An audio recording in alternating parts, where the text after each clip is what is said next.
Bienvenidos a la montaña mágica de los 6 picos en el sur de California.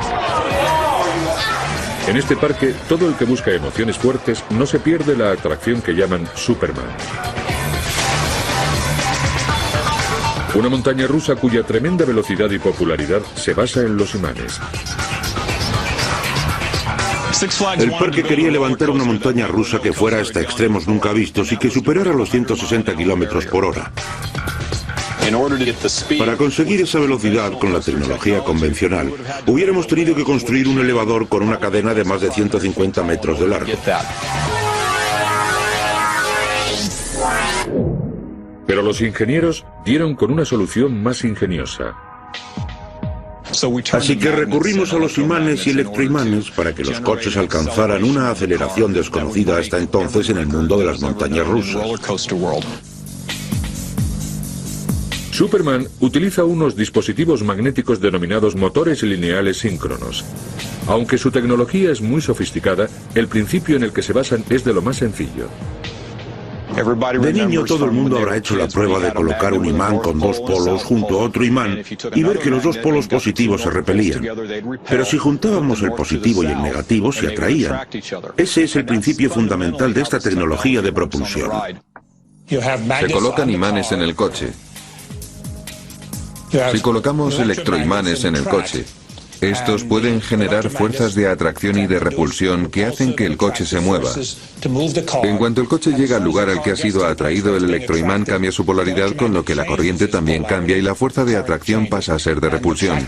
Y si se consiguen sincronizar estos cambios con el deslizamiento del coche, se puede generar un movimiento constante.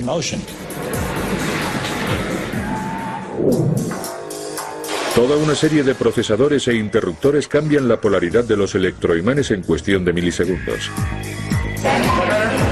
Esto hace posible que los coches aceleren de 0 a 160 kilómetros por hora en tan solo 7 segundos. A día de hoy, sigue figurando en los libros de récords como la montaña rusa más alta y veloz del mundo. Y todo ello gracias a los imanes y electroimanes. Pero no solo confiamos en ellos para las emociones del parque de atracciones.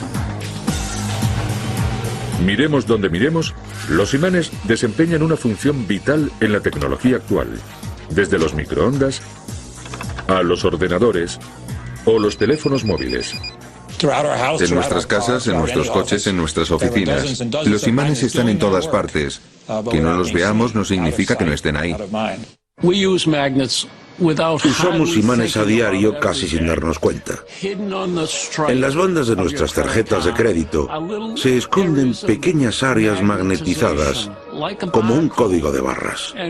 Cuando pasamos la tarjeta por el lector, lo que lee el ordenador es ese código de barras. En muchos casos, la confianza que depositamos en los imanes va asociada a nuestra incapacidad para llegar a entender su funcionamiento. Lo fascinante del magnetismo es su lado misterioso. Eso de empujar cosas sin llegar a tocarlas. Está claro que cuando presiono una mano contra la otra, sé de dónde provienen las fuerzas. Pero cuando tengo un polo positivo y lo acerco a otro polo positivo, aunque no haya contacto, se repelen. Y eso siempre descoloca a la gente. Un imán no es más que un objeto que atrae el hierro. También atrae otros materiales parecidos al hierro como el cobalto o el acero, pero no sustancias de otro tipo como la madera, el vidrio, el plástico o el cobre. Es una fuerza de atracción muy selectiva. Esta fuerza tan selectiva tiene además la capacidad de transferir sus propiedades a los objetos de hierro que toca. Esta es una barra de acero. Ahora mismo no está magnetizada. Como se ve, si la acerco al montón de clips, no se quedan pegados. Lo único que hay que hacer es tocar el polo positivo de este imán. Da igual cuál de los polos se toque. Y la barra se convierte en un imán.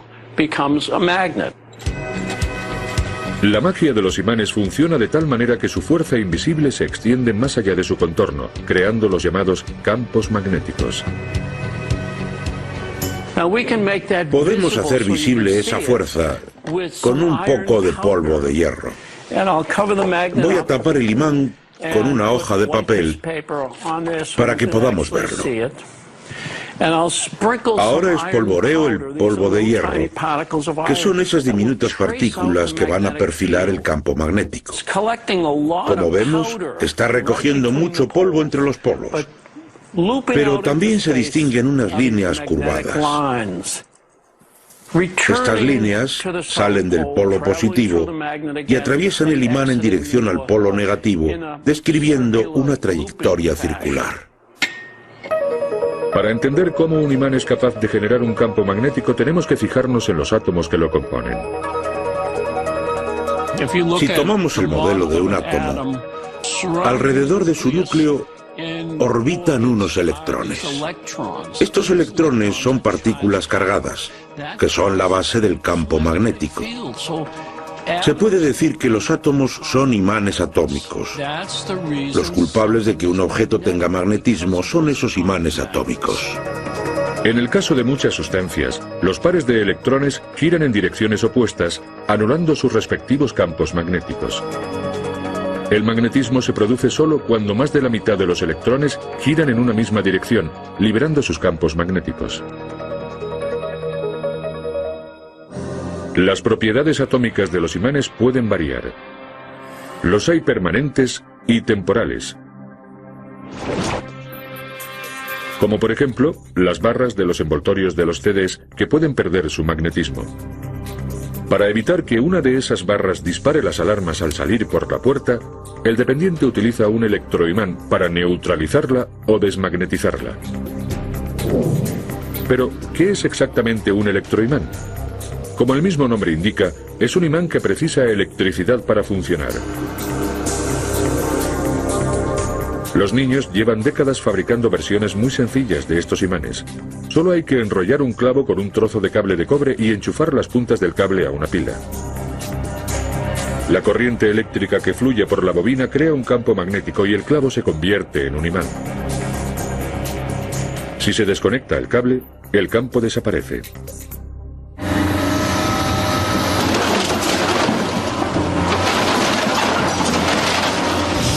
Puede que donde más se valoren los electroimanes sea en los desguaces.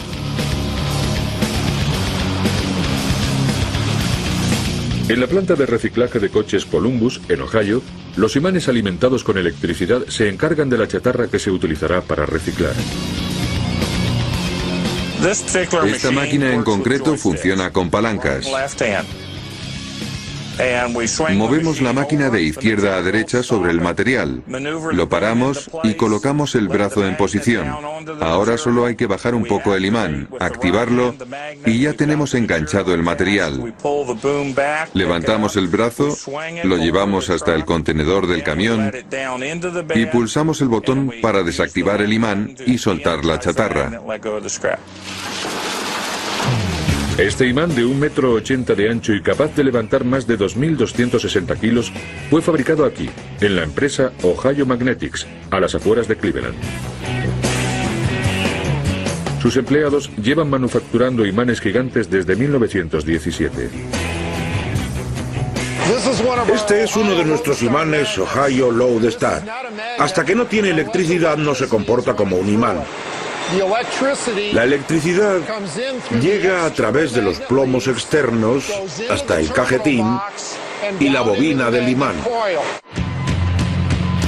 Para la fabricación de un electroimán de este grosor han sido necesarios varios pasos muy precisos. Primero cogemos una carcasa de acero al carbono forjada en bruto. Esta carcasa albergará la bobina que soportará la corriente eléctrica del imán. A continuación se le da la vuelta a la carcasa para pulir su interior en el escariador. Así nos aseguramos de que la bobina cabrá dentro. Tengo que comprobar las medidas después de cada corte para asegurarme de que no me paso, pero que tampoco me quedo corto. Lo más importante es la cavidad de la carcasa, el diámetro interno y la base central. Para colocar la bobina correctamente, esta tiene que apoyarse en las paredes de esa cavidad.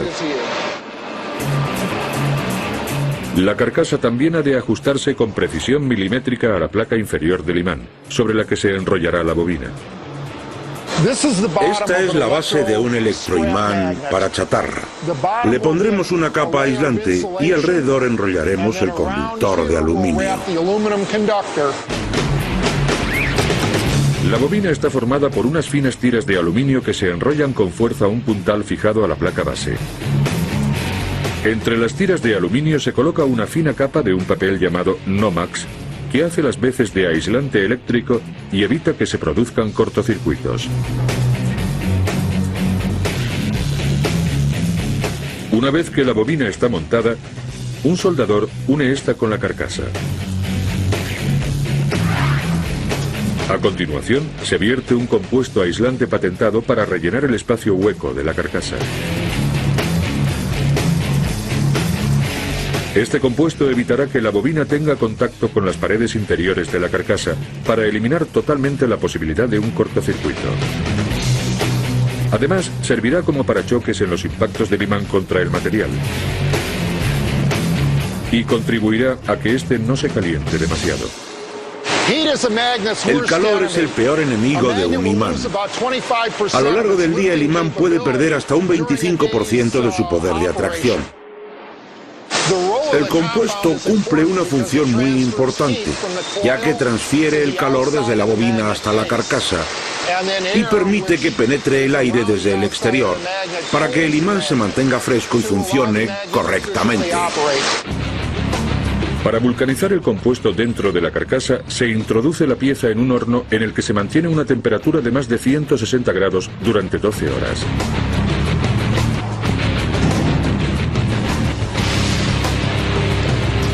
Después de que el imán pase una serie de pruebas, ya está listo para usarse. Como hemos visto, este tipo de imanes es imprescindible en instalaciones como la de Columbus.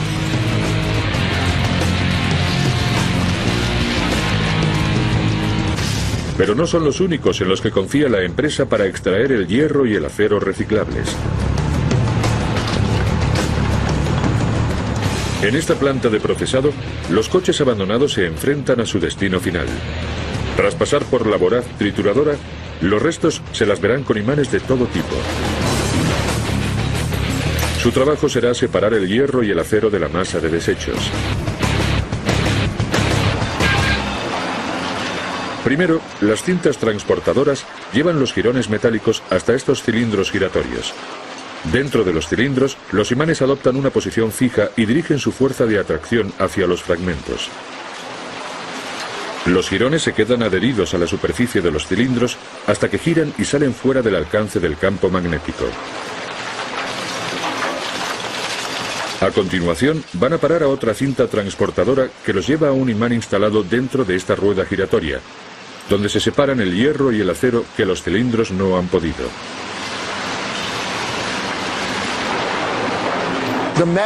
El imán está en el centro. El material pasa por debajo, es atraído por el campo magnético y queda adherido a la cinta hasta que sale fuera del campo magnético del imán y se vuelca en otro sitio. Los imanes de esta fábrica llegan a separar un promedio de 500 toneladas de hierro y acero cada día, que luego se venden a las plantas de reciclaje.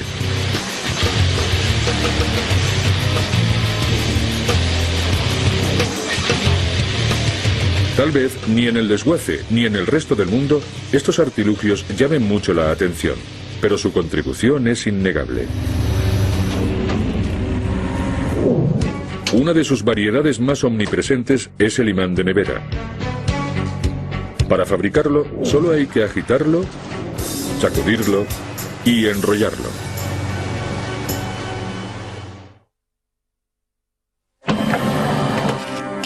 En un mundo de maravillas tecnológicas, los imanes son los eternos olvidados.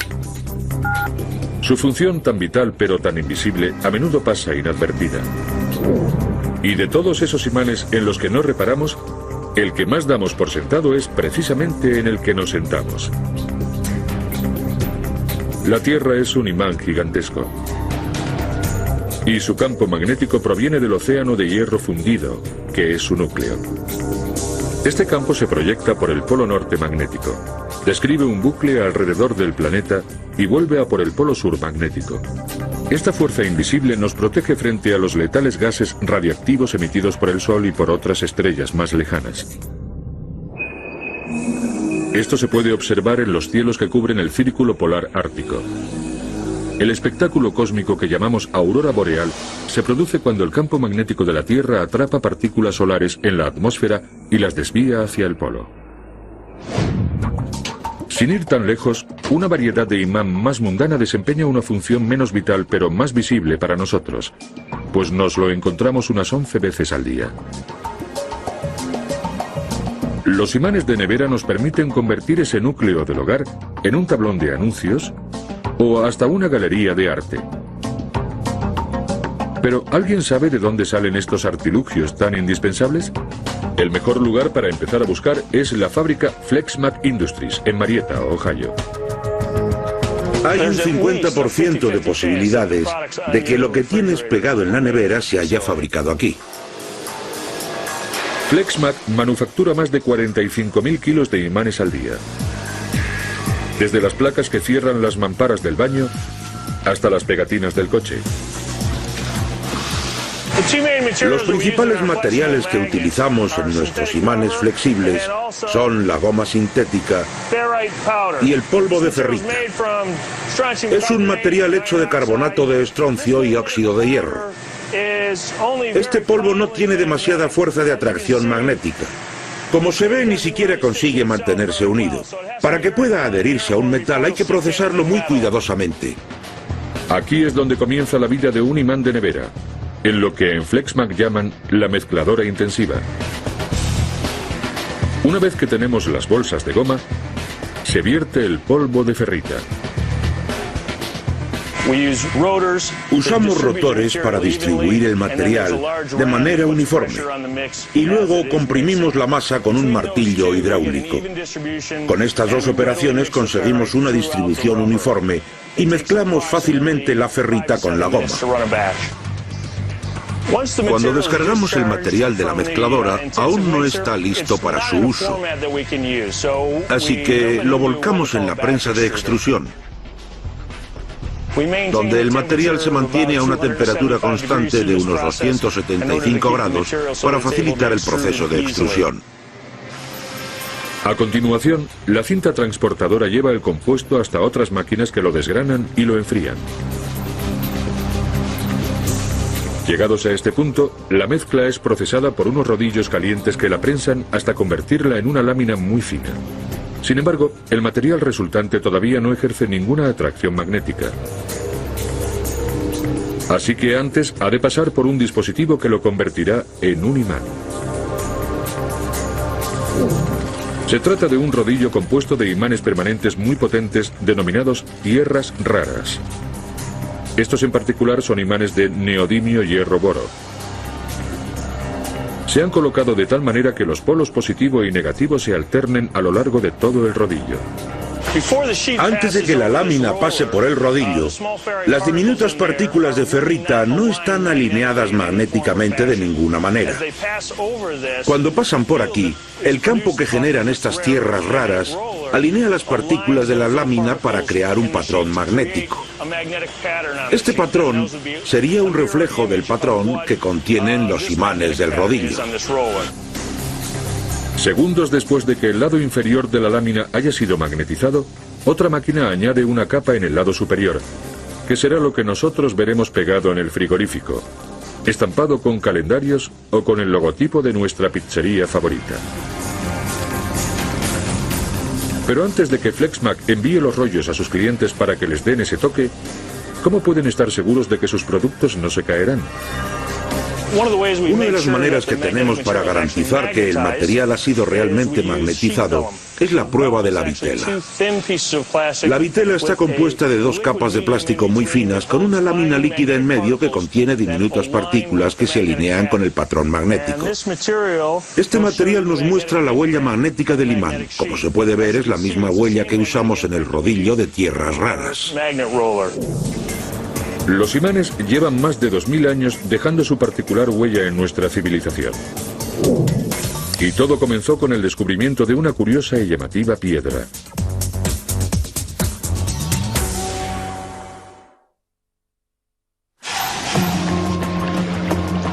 Durante siglos, los científicos han tratado de resolver uno de los misterios más desconcertantes del reino animal.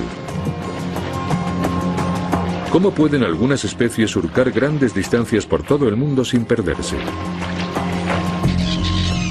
Estudios recientes sugieren una fascinante respuesta al enigma. Los investigadores creen que algunos animales se sirven de diminutos imanes naturales en sus cuerpos para percibir el campo magnético de la Tierra. Existen pruebas de que, por ejemplo, las aves y los peces utilizan las líneas del campo magnético terrestre como guía en sus migraciones. Pueden encontrar su camino, como haríamos nosotros con una brújula. Igual que los animales usarían los imanes para sobrevivir en la naturaleza, nosotros lo hacemos para preservar nuestra civilización mecanizada. Nuestra dilatada relación con el magnetismo viene de lejos. Hace unos 2000 años, tanto los griegos como los chinos descubrieron el único imán de la Tierra fabricado de manera natural. Se le dio el nombre de piedra imán o magnetita. Es óxido de hierro. Las propiedades básicas de la magnetita provienen de su estructura atómica, pero aún sigue siendo un misterio por qué está magnetizada. Creemos que puede deberse al impacto de un rayo sobre la roca. Los ingenieros chinos usaron este extraño mineral como parte de un artilugio hecho de latón refinado. En su superficie, una cucharilla de magnetita giraba en respuesta al campo magnético terrestre. Aquel fue el primer paso oficial del ser humano hacia la primera aplicación práctica de los imanes, la brújula. La aguja magnética de una brújula indica la dirección al alinearse con los polos positivo y negativo de la Tierra. Si coloco esto en un cuenco y lo dejo flotar en el agua, será capaz de moverse por sí solo. La brújula se girará hasta alinearse con el polo negativo. Si le doy la vuelta al imán, la brújula percibirá que la atracción ha cambiado y señalará el otro lado. Si le volvemos a dar la vuelta, se volverá a girar. En el siglo XIII de nuestra era, la brújula revolucionó las travesías marinas, ya que hasta ese momento los navegantes trazaban sus rutas fijándose únicamente en la posición del Sol y las estrellas. A partir de entonces, aún con cielos encapotados, podrían seguir su rumbo con precisión. En los siglos que siguieron, los más curiosos empezaron a desentrañar poco a poco los misterios del magnetismo. William Gilbert, el médico de Isabel I de Inglaterra, puso la primera piedra en 1600 con su histórico tratado de Magnétique. Fue Gilbert quien primero llegó a la conclusión de que la Tierra era realmente un imán gigantesco. Tuvieron que pasar más de 2 siglos para que un descubrimiento casual diera lugar al siguiente adelanto sustancial. En 1820, el físico danés Hans Christian Ørsted se dio de bruces con las inextricables relaciones entre el magnetismo y la electricidad. Hans Christian Ørsted fue el primero en demostrar que la corriente eléctrica de un cable podía generar un campo magnético. No tuvo más que acercar una brújula a un cable. Cuando encendía la corriente, la aguja de la brújula se giraba hacia el cable, y cuando la apagaba, la aguja se volvía a girar. Le pareció muy curioso, puesto que este descubrimiento aunaba 2 disciplinas distintas, la electricidad y el magnetismo. Ørsted puso de manifiesto que eran una misma cosa.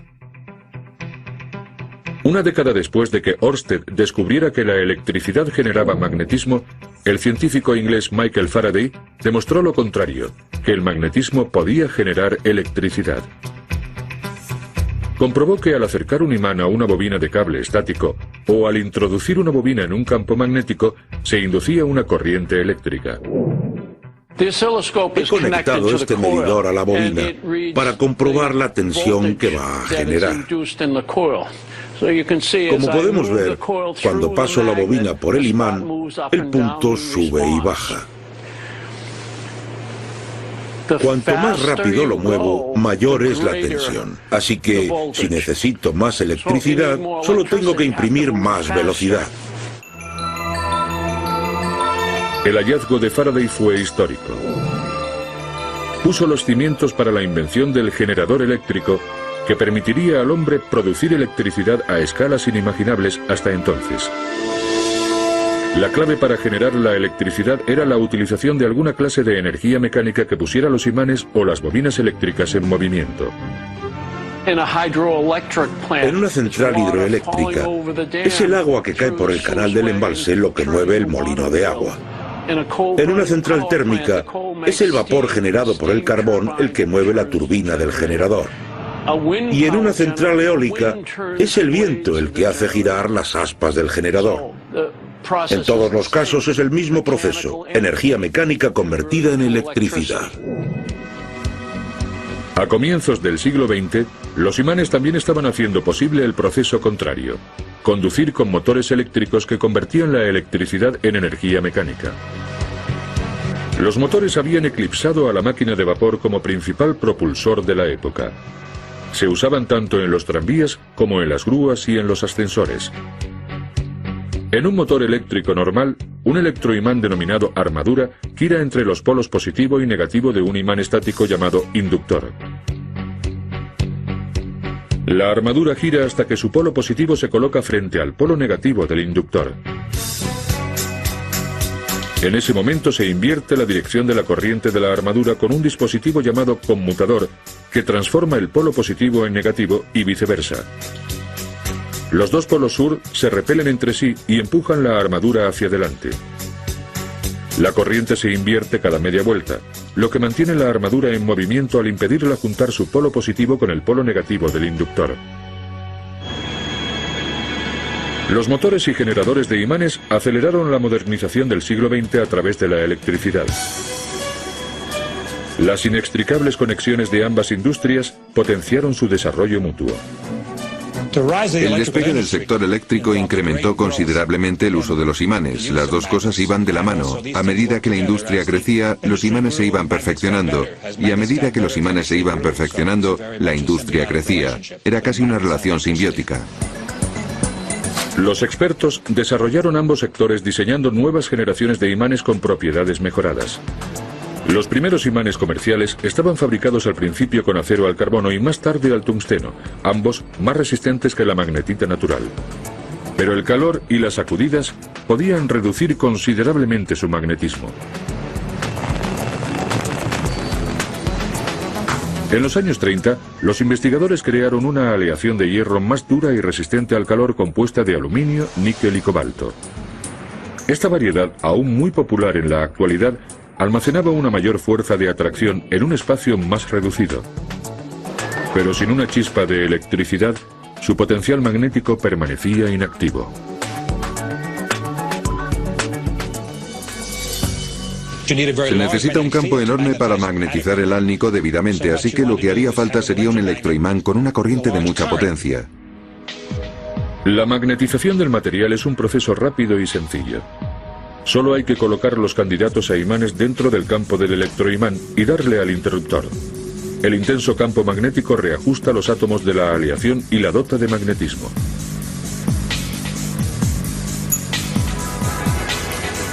En la década de los 50, a los imanes de álnico le salió un duro competidor: la ferrita.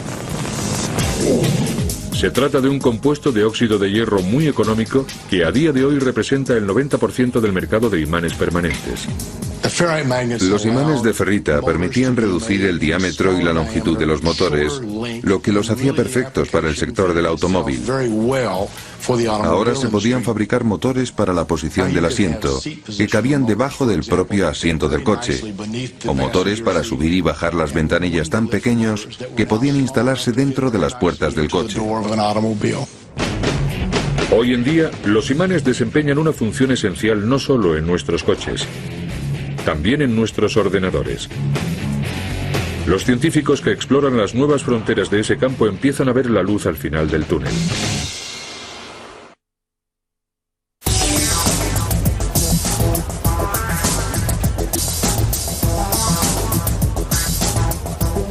Ningún otro artilugio ilustra mejor los avances de la miniaturización y los adelantos de los imanes que el teléfono móvil. Cuando salió al mercado la primera generación de móviles en los años 80, tenían el tamaño de un ladrillo y pesaban casi lo mismo. Con el tiempo, la miniaturización de los transistores ayudó a que el tamaño de los terminales se fuera reduciendo hasta casi el de una tarjeta de crédito. Sin un diminuto imán de tierras raras en el altavoz, nunca hubiera sido posible un modelo tan diminuto como este. Los imanes de tierras raras se extraen de un grupo de metales muy poco frecuentes que hasta los años 70 y 80 resultaban muy difíciles de refinar.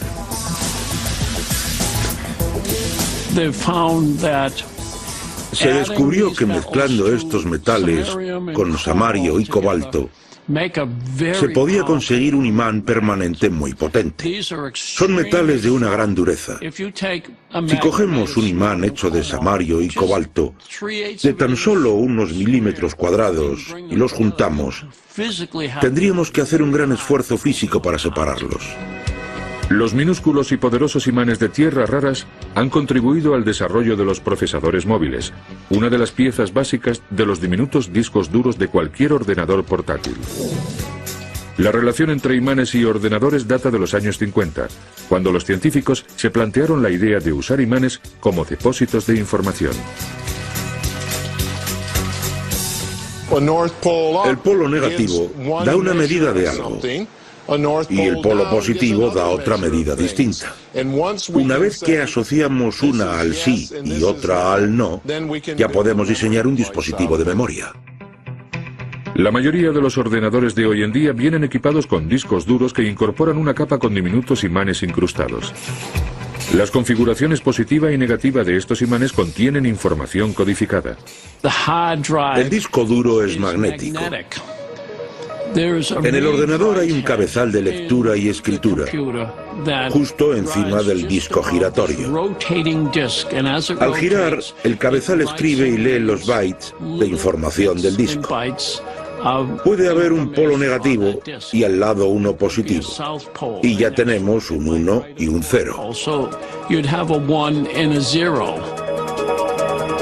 Los unos y los ceros son los componentes del denominado lenguaje binario de los ordenadores.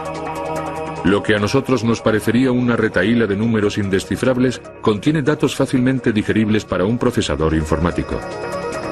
Sin embargo, los discos duros magnéticos solo conservan una parte de los datos de un ordenador.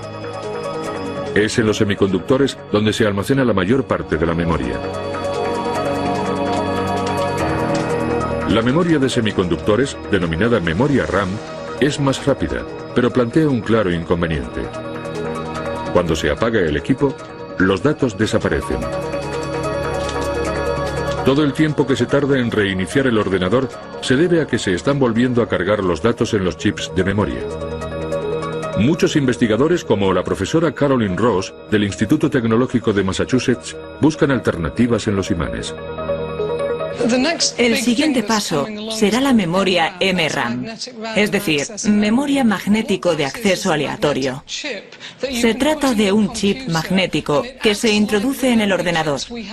Funciona como los chips que tenemos ahora, salvo que cuando se apaga el equipo, conserva la información, de tal modo que cuando se vuelve a encender, todos los datos ya están ahí y no hay que esperar a que se carguen de nuevo. Para dilucidar de qué material magnético se podría fabricar este chip MRAM, los científicos prueban distintas muestras en una máquina llamada magnetómetro de gradiente alterno. Esta máquina tiene dos grandes electroimanes. Inducimos una corriente de cierta potencia en las bobinas y se genera un campo magnético que describirá las propiedades magnéticas del material. Así podremos evaluar si servirá para usarlo en una memoria MRAM, en un disco duro o en otras aplicaciones como un núcleo de un transformador que también utiliza materiales magnéticos. Mientras prosiguen las investigaciones sobre la memoria MRAM, los investigadores de la Universidad de Ohio indagan en una curiosa alternativa. Han creado un imán nada corriente con el que, en principio, también podríamos iniciar nuestro ordenador en un segundo. No está hecho de hierro ni de acero, sino de plástico. En la actualidad, los imanes de plástico siguen siendo sensibles al aire. Así que en nuestras pruebas e investigaciones los tenemos que mantener en entornos sin oxígeno ni humedad. Los científicos han fabricado estos imanes de plástico mezclando dos compuestos químicos, el hexacarbonilo de vanadio y el tetracianotileno. Aquí tengo la mezcla del vanadio y el TCN que hemos colocado en una cinta de teflón. La manera más sencilla de ver si es o no magnético consiste en adherirlo a un imán y ver si hay atracción. El equipo de la Universidad de Ohio ha descubierto que puede manipular la fuerza de este magnetismo mediante novedosos y sorprendentes métodos. Con los imanes plásticos somos capaces de controlar el magnetismo de maneras que serían imposibles con imanes hechos de metal o de cerámica. Los imanes plásticos tienen una estructura que podemos tratar con luz. Experimentando con láseres, los investigadores han descubierto que pueden alterar la potencia de los imanes de plástico usando distintos colores de luz. El azul aumenta la potencia del imán alrededor de un 150%. El verde tiene el efecto contrario. Reduce su magnetismo en un 60%. Estos resultados plantean posibilidades revolucionarias para grabar y leer información digital. Los plásticos magnéticos nos abren un camino para probar nuevos tipos de tecnologías que permitan iniciar un ordenador al instante, reducir el consumo y rebajar el peso de los dispositivos de almacenamiento de información. Los expertos confían en que los imanes estén a la altura de las circunstancias en todos los campos de la ciencia. Algunas de las aplicaciones más fascinantes del magnetismo están aún en el aire.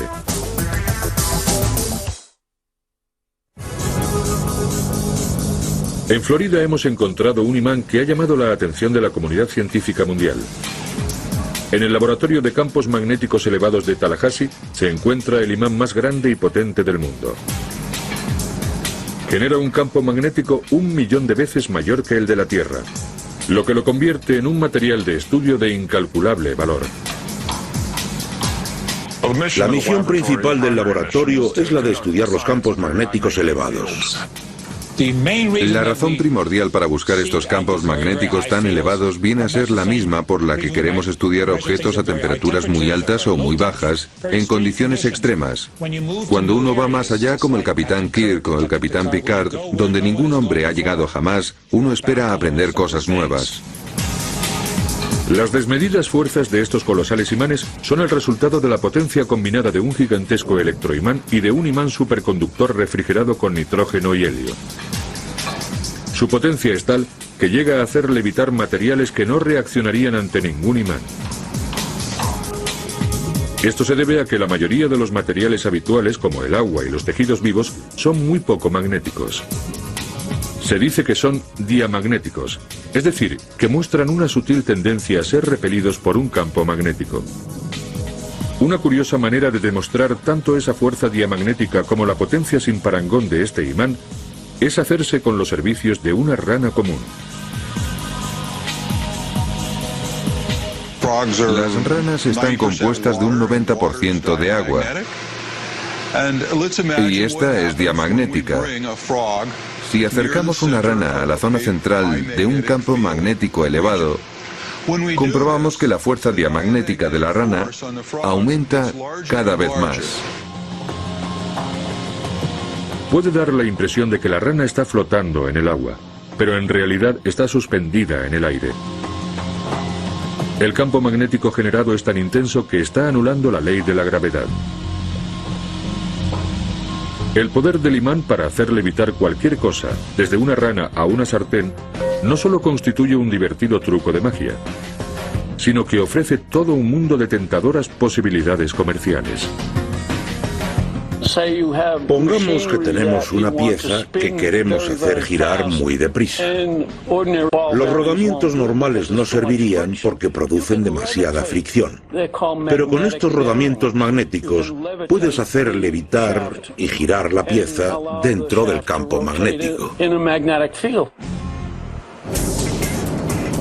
En Emsland, Alemania, podemos ver una demostración acelerada de ese mismo principio a su paso por este tramo de pruebas de casi 20 kilómetros. Tanto aquí como en Japón, los ingenieros de Maglev están desarrollando sistemas de vías sin fricción que impulsan los trenes a velocidades superiores a los 442 km por hora. Pero, ¿cómo se consigue hacer levitar uno de estos vagones de 60 toneladas? La sección inferior del tren envuelve una vía en forma de T llamada carril guía. Una serie de electroimanes recubren los laterales del chasis del tren. El campo electromagnético generado en el carril guía atrae a los imanes, elevando el tren poco más de 1 centímetro sobre la vía. El segundo conjunto de imanes que cubre los dos lados del tren ejerce una fuerza lateral que mantiene el vehículo debidamente alineado. Para encontrar el motor que impulsa el maglev, no hay que mirar dentro del tren. El motor se extiende por todo el carril guía, del mismo modo que el utilizado en el Superman, la impresionante atracción de la montaña mágica.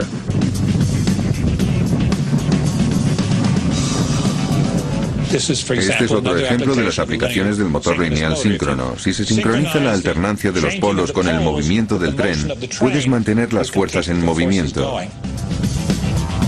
Los ingenieros ferroviarios no son los únicos que se aprovechan de la levitación magnética. Los científicos de la NASA están explorando formas para poner en órbita las futuras naves espaciales valiéndose de los imanes.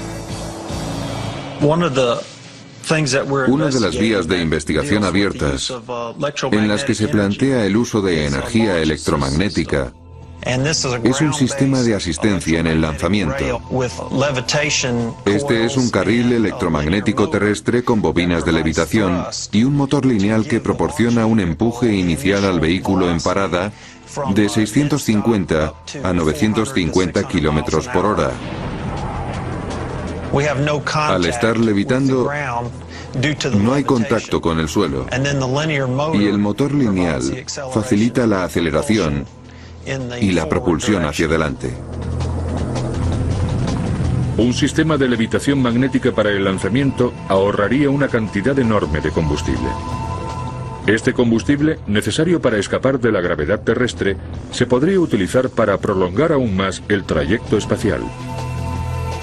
Pero hay quien cree que el magnetismo desempeñará una función mucho más importante en la carrera espacial. En las próximas décadas, las naves podrían abastecerse con unos gases supercalientes llamados plasmas. Y los imanes podrían ser la clave para contener su inmensa energía. La estructura interna del plasma está compuesta de partículas cargadas con una enorme energía cinética, es decir, que se mueven. Esas partículas cargadas en movimiento generan un campo magnético, de modo que si el plasma es magnético, responderá a un campo magnético. Los expertos creen que los imanes serían la única fuerza capaz de evitar que los plasmas supercalientes incendiaran los contenedores del sistema de propulsión. Y solo los imanes podrían conducir estos plasmas con seguridad hasta las cámaras de reacción. Si se llegara a construir un sistema de esas características, sería el comienzo de una nueva era en la exploración espacial. El desarrollo de este concepto permitiría a los seres humanos ir a cualquier parte del sistema solar en cualquier momento y con un coste razonable. Ya sea en el espacio, en el portátil, en la montaña rusa o en la nevera, los imanes ejercen una influencia invisible pero constante. Su fuerza nos rodea y nos otorga un poder esencial en nuestras vidas.